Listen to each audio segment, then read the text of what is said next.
friends, I am going to quickly get ready for work and for my day, and I'm going to take you guys along with me. So I went ahead and put my dry shampoo in my hair, and I'm just going to quickly put it up while that is kind of settling in.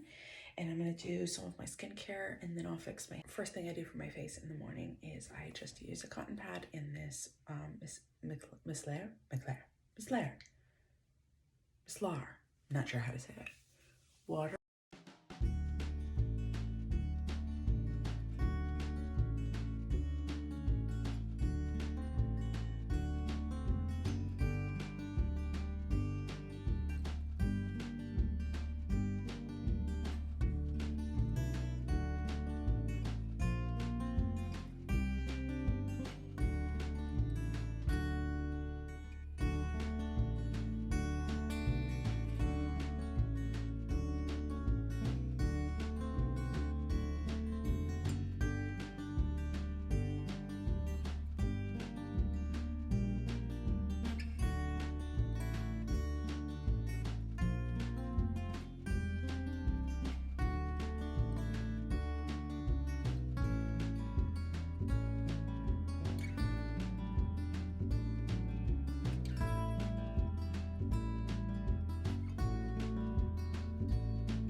Hey guys, so the final step that did not record here is I take this little brush that's like a little smudge brush, and I use a black eyeshadow, and I just go in along the lash line and fill it in with the black shadow. This helps blend the lashes to your own. Now, if you want to skip the false lashes, you obviously don't need to do this step, but for me, that helps make them look really realistic.